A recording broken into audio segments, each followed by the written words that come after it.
the smoke machine on love. Let's see who's still breathing.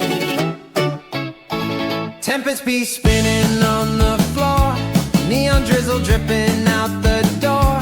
Disco octopus, tangled wire, cheap seats humming like a church on fire. In a world where everything matters and nothing does it all, we dance through the static, just a beam of light in the hall. Punks of AI, northern AI, bit of light in the noise. Oi, oi, oi. Welcome to the inaugural episode of the Punks of AI. Punks of AI is a podcast that is built as an antidote to the current world of AI, misery, doom, and gloom. It's AI for real people and real stories about the big moments that matter. And I am joined by my beautiful, gorgeous co-host, Louis Georgiou. We have the most phenomenal AI explorer along with us today, Phil Birchenall. And we've also supported by the beautiful, wonderful Holly Brace, who keeps everything on the straight and narrow. And we've met the most fantastic individual called Compton, who is the master of podcaster. So yeah, without much further ado, actually, Louis, why did we create the Punks of AI podcast? I think you summed it up well. There's like so much, there's mixed feelings about it, isn't there? There's a lot of scaremongery. People are thinking the robots are going to kill us all, the AI is going to take our jobs. And for me, it's like AI is a wonder. And so actually, I want to celebrate all the magic, cool stuff you can do with AI. So we want to talk about it in terms of the amazing stuff it can do. That's what I want to talk about. Right, we're going to be kicking off with, first of all, one of our wonderful sponsors. We're then going to get into Desert AIsland Discs with the wonderful, wonderful Phil. Okay. We're then going to go to Food Heaven and Food Hell. We're going to show you something very cool with AI that you can do on a daily basis that will make a difference. We're going to get into the hot topic of having a relationship with AI, which is in our Celebrity Dating with AI section. We've got the algorithmic confessional. Ooh, what's in your recent AI chat history? And then we're going to finish off with 5 absolute bangers of AI news brought to you by the one and only Mr. Louis G. So let's get started. Kick off this show. This show is not possible without our sponsors. And I'm really excited to bring to this podcast some really interesting and exciting businesses that are just launching now. So over to our first sponsor. Somewhere in the rolling hills of Wales, a crisis has been quietly unfolding. Every day, thousands of sheep and goats step out, completely unfashionable. It's tragic, really. They deserve better. They deserve Burberry. They deserve Berghaus. They deserve sheer fashion. Sheer Fashion is the world's first online store for stylish sheep and their equally fabulous goat cousins. From waterproof Berghaus parkas to limited edition Burberry trench fleeces and the Adidas Hooves edition trainers, we've got every cloven hoof covered. Because great style isn't just for humans. It's for every sheep and goat with a dream, a bit of attitude and a runway in their heart. Visit Sheer Fashion, sheerfashion.com. Sheer Fashion, where wool meets runway. Amazing. The team at Sheer Fashion are amazing. If anyone can make that work, I'm sure they can. All the best to Sheer Fashion, and thank you for sponsoring. Right, now it's an exciting time to get into Desert AIsland Discs. We had to have him. Phil's an AI explorer just like us. He sees it like factory records in the 80s. He fell in love with AI 3 years ago, gave up his job to follow his AI dreams, and also became an OpenAI star along the way. Desert Island. Amazing. So this is where I introduce Phil as our first guest on the show. And we're going to hear a bit about you first, Phil, and then after that we're going to play your song. I'm excited. When we get to it, we'll talk about the song. The song was really cool. This is where actually you can bring all of your personality and all of your love and passion into a song. So looking forward to hearing about that. No. Phil, tell us about you. Who are you? What do you do? In a nutshell, God, I'm really, I go on, so stop me chatting when you need to. But I am an AI explorer like you guys. I think, my background has been working in creative and media companies for longer than I care to remember. But I've always been that sort of nerdy guy that knits things together with technology. But I'm really deeply creative as well. And I think that just affects how I work. And so really, over the last sort of 3 years, my work's totally pivoted. And I hate that word. I nearly swore then. But I hate that word. But I really have. And it's all become about what AI means for businesses of all stripes, you know. And I feel like the most lucky person in the world to carve out a living doing that, you know. But the thing is, Phil, it's not an exaggeration. There's not, in our time, how many pivots has there been? There's been like the computer and then the internet. These are like real pivots. This is like the next big, maybe the last big pivot, I reckon. Insane, isn't it? And it feels so much bigger than all of that stuff. And the things that at the time felt like amazing, and when you look back over the history of them, were sort of massively profound. And this is bigger, isn't it? You know, and that's the mad thing that I can't get my head around, you know. I think for me, we first met you, Phil, when we were presenting to the students at Man Uni. And I think me and Louis fell in love with AI, and we learned so much about it from just bashing it around and pushing the landscape. And when we met you and you told us your story of AI and your passion and your energy and about how your mission was to help other people feel that energy, I was like, that's where I thought, you know what? There are people who can genuinely be brilliant at AI, but without having to have done a doctorate in it 20 years ago, right? And know the science. There are people that just push the boundaries and give it what for. And actually, do you know what? They are the modern expert of AI. So before we get into your story, Phil, we've asked you as part of our Desert AIsland Discs to bring along a piece of cover art for your single, the single of your life, and also a song. So tell us a little bit about the cover and then just a little bit about the song before we play. Yeah, of course. Well, the cover is directly influenced by Matt and Pat Carroll, who did all the artwork for Happy Mondays in the sort of late 80s. And that's the clue, basically. I grew up, again, another thing I feel incredibly lucky about. I was 15 in Manchester when Manchester happened.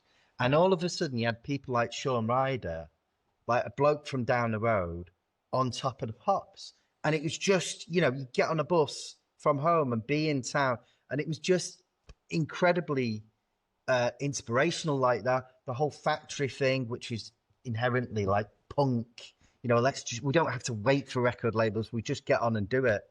And in that moment of being sort of 15, and the reasons that I pulled this together is I was always into writing music or playing music, but I discovered synthesizers and sequencers and drum machines. And all of a sudden, in the same way that AI does now, I had these tools to do as much as those sort of artists could, that I was like getting inspired by. So that was the rationale behind the thing, was to go like on reflection, that moment in 1989, when all of this stuff was doing the round, was my big inflection moment where I went, you know what? I don't have to obey by a rule book of education or what I should do or what I shouldn't do. And that is this sort of this fusing together of creativity and technology that I look back on now and go, that was the moment. So the whole idea of doing the sort of the sort of baggy Manchester inspired thing was just because that was my moment that just defined who I am. Brilliant. Well, I'll tell you what, let's play a little bit of your song and then we'll get into some of the detail. Let's bring it. What's the song called? It's called Hope and Static. Hope and Static. By Sounds Phil epic, mate. Birchenall. Ready? Let's have it. Here we go.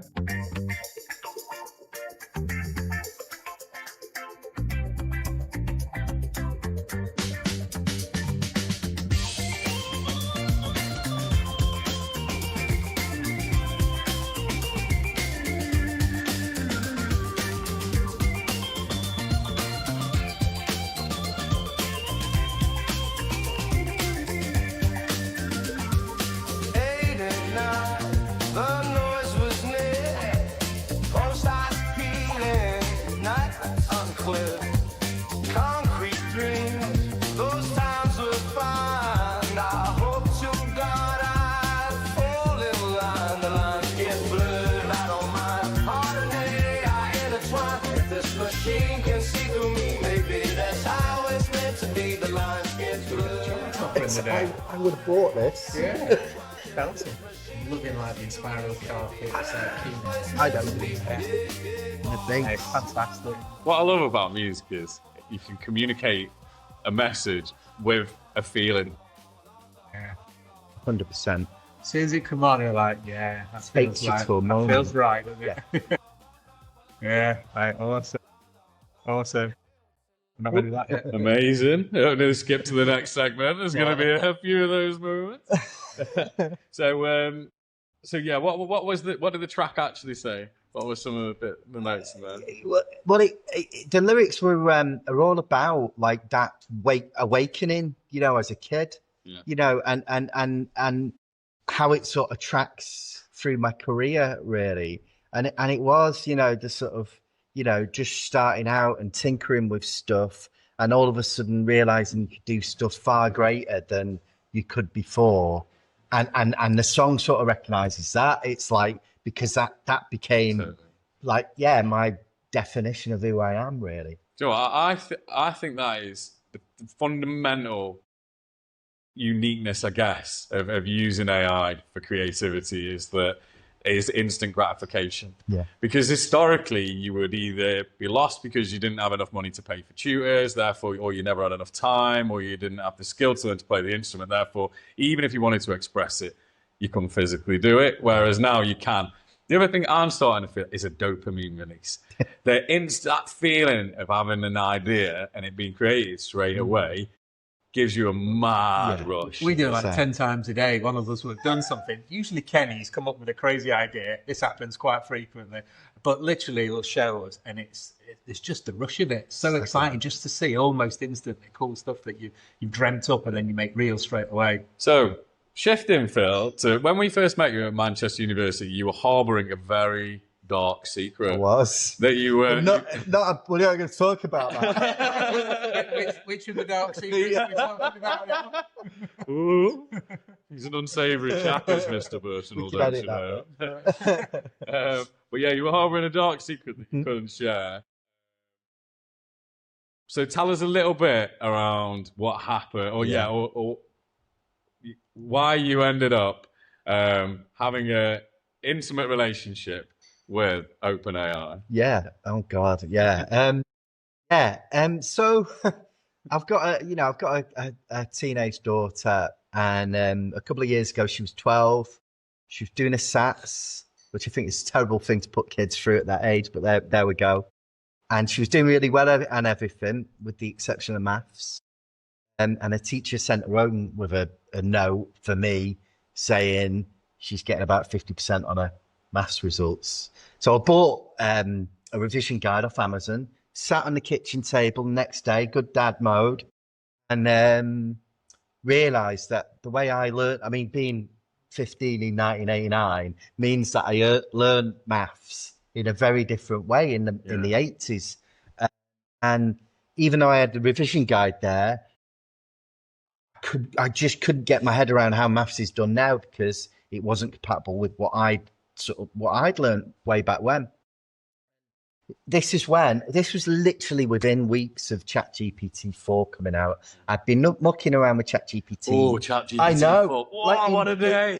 What really bloody was, because all of a sudden, 3.5 was like cool, but it was kind of limited, and 4 was just like wow, and it was this problem was within the first couple of weeks of that, and I'd be giving it all sorts of stupid stuff to get on with, and some serious stuff.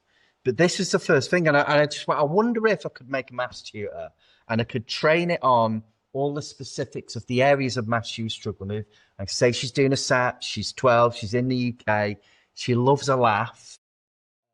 And we've just got a puppy, Izzy, at that point. So I'm like building up this prompt, really riffing this prompt the night before. Riffing prompt. Really? Well, it's like, I know, because there wasn't a textbook for it, And then so at the end of the thing, I thought, well, if I could get it to pretend to be the dog, she'd find that super engaging and funny and what have you. So I built the prompt up. She got back from school the next day. I brought the laptop to the kitchen table and said, I've made you a maths tutor. She rolls her eyes because she's just like had to live with me for 12 years and technology. And we did it. And I tell you what, I'll have to dig out the screen grab, but the first thing it said after introducing itself as Izzy, the dog, it said, I know you worry about your maths SAT, but I can help you. We'll do long division first. But before we get started, why was the maths book sad?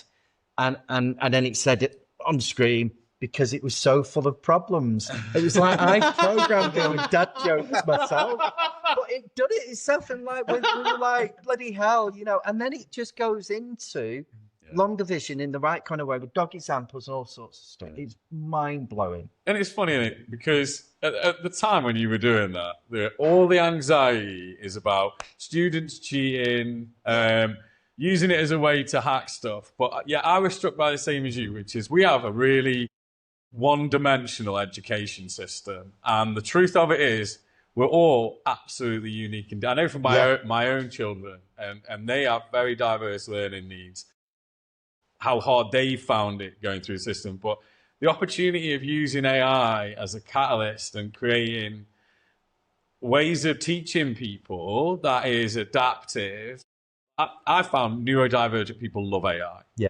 Because it's the first time in life, I think they found software that isn't built for every man, right? Yeah. It adapts, it melds, and it molds to you. Did it make a difference? Yeah. I mean, she actually smashed a maths SAT and got a certificate from the teacher, right? Oh, wow. That was like, so that was a win. Unless you proved it. But I wrote a blog about it, and then because this was even before kids are cheating at 8, because it was so damn new. Like people weren't even having those conversations. It's like dog years, isn't it? But I blogged about it. Someone from Forbes got in touch. The amazing Dan Fitzpatrick, who should be a guest on a future edition of this. But Dan got in touch, said, "Can I write a blog about this for my Forbes column?" And I'm like, "Yeah, of course." I thought, that's brilliant. Like loads of people got in touch. Brilliant. And then a couple of months later, I was on holiday with Daisy, and we're in a caravan having a glamorous holiday in the Lake District. And I had a message on LinkedIn. Shouldn't have been looking really, but it said, I'm from the marketing team at OpenAI. We've seen your story. Can we come and shoot a video? And I'm like, that's a scam. You're a total That's a joke. I bet your fingers get there. Yeah.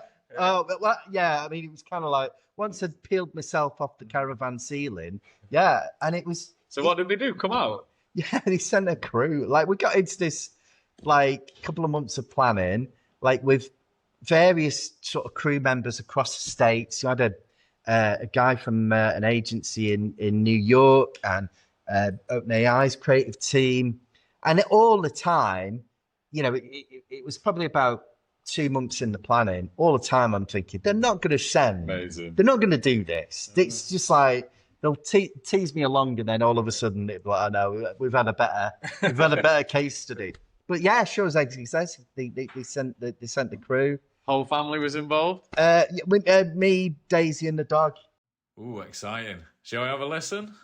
How many times 45 into 56? You can tell me that. It was multiplying fractions, and then it was long division. So I kind of think, well, this can't be that hard, can it? How wrong I was. Seeing what ChatGPT could do, it was almost instantaneous, the idea that perhaps it could take on the role of being a maths tutor.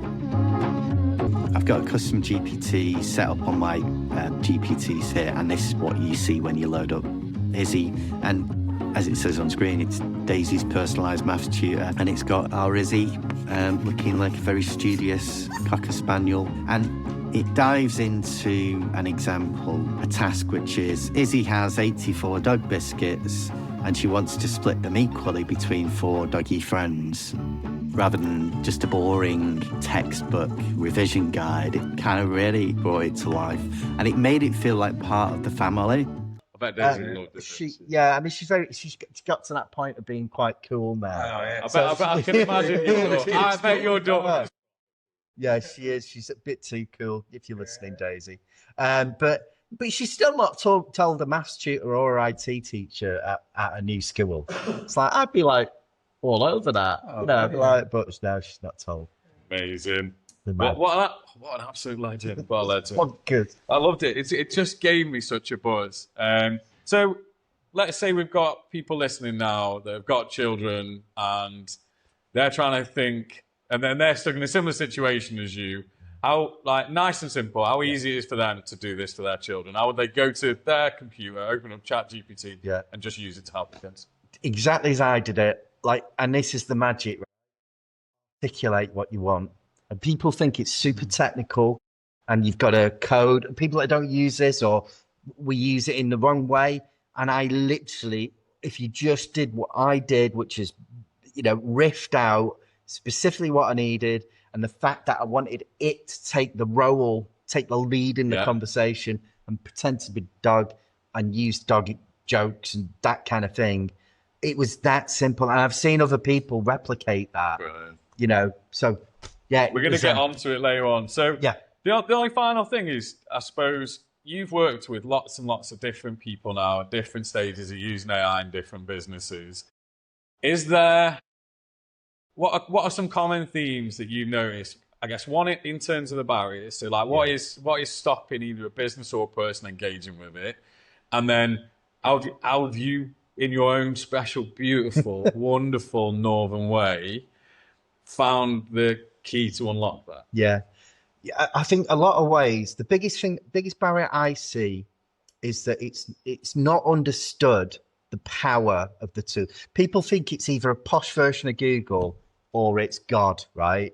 And the perception of that defines how it gets deployed in organizations. And I always say, if we work with the senior team, the C-suite in an organization, so they understand it and are comfortable first. And a lot of what I do is balancing the super practical, because I've run companies, so I know what it's like, but also with some of the bonkers stuff, and I show people. One of my early examples I always use in the workshops is I did a live stream video with a mate in the games sector, again 2 years ago, and he was saying, what does AI mean for the games industry? I said, I don't know. And we made a prompt to play a live play-along version of Homes Under the Hammer, right? And we're playing this live, and it's bonkers, right? When I show I love bonkers. And when you show people, because Chris Hughes on it, he's a dead serious games person, so he starts, putting bits in and all this kind of stuff. And then when I can see, when I'm doing that session with people that are quite senior, I've always got it's a bit squeaky bum, because I'm thinking, are they going to think this guy's an absolute balloon? Yeah, totally.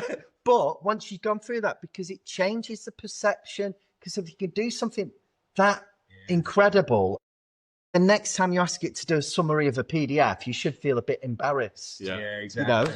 And that's the thing. People just don't know what you can do with it. And most of the time, because they've not experimented, they've not played, not explored, not tried things out. Yeah, and you've kind of got to open that up and make them feel comfortable playing. Yeah. The battier, the better in a lot of ways, because then once you've done that, when you are applying it to a process or a product or a service, you've got a way better take on what's all the art of the possible, don't you? Yeah, totally. Amazing. Yeah. Phil, one quick question. Yeah. Why Homes Under the Hammer? It's like a secret No, my wife was on long-term sick at the time. she got into a rut of watching daytime TV. Yeah, and it right. drove me mad. If you ever started the day off with just if anyone's, I never have. Homes Under the Hammer is an absolute slammer of the morning. I want to do one like guessing the valuation on antique roadshows. I tell you what. Sunday night. You said yesterday, amazing. So, Phil, you are an absolute star. It's a pleasure to know you. You inspired me from the first moment I met you. So you were always the first person I was going to want on this podcast. And that brings us to the end of part 1 of our Punks of AI podcast. Stay tuned for part 2 when we'll put Phil through food heaven and food hell. What the hell? Don't I tell picture you it what. being wriggling worms in a sausage roll. Yeah. But to play us out for our first part, we've got Phil Birchenall's Hope and Static.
Then I made a map spot with my pet dog's eye. My daft idea filmed and multiplied. The future spoke, I played along, still searching for the perfect song. The lines get blurred, I don't mind. Heart and AI intertwined. If this machine can see through me, maybe that's how it's meant to be. The lines get blurred, I don't mind. Heart and AI intertwined. If this machine can see through me, maybe that's how it's meant to be. Oh, oh, oh.